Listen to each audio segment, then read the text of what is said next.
So I'm reviewing The Social Network. I'm sure we've all seen it at this point. It's just the story of the invention of Facebook. And what I find really interesting about the way this story is told is it's really not a heroic portrayal of Mark Zuckerberg at all. I mean, he comes out in the positive light, but it kind of shines a light on some of the negative aspects of his personality and the process of creating Facebook. And I just think it's interesting that he was a person with not many friends and not many successful relationships, yet he created this app, this website to bring people together and create friendships and relationships. So I thought that's kind of ironic. And then it's also the story is basically told about his best friend falling out with his best friend over the creation of this friendship website. So it's kind of ironic in that way, and I thought an interesting storytelling device to focus on he's being sued by his friend Eduardo for cutting him out of the business. So I thought that was an interesting way to do it.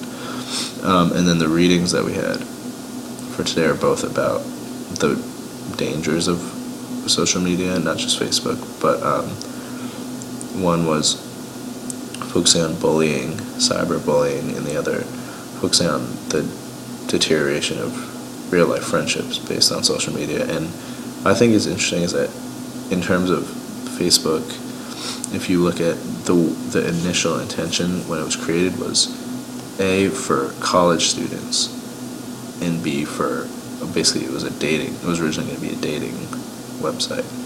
So the fact that there's a girl in one of these mentioned in the article who's having cyberbullying issues in 4th grade, so that's I think an example of social media just being misused. The initial creation was not for 4th graders to be on it, and then also when friends start getting involved as opposed to just a dating website, again, it goes with what the author, whose name I can't even come close to pronouncing, was saying about how real-life friendships are being affected by the expectations that are created from social media friendships.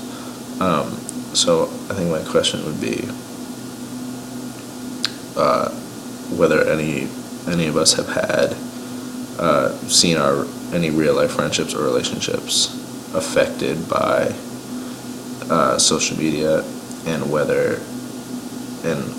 just thoughts on that, because it's essentially something that's not real affecting something that is real. So I guess just what is your experience with social media, negative experience with social media?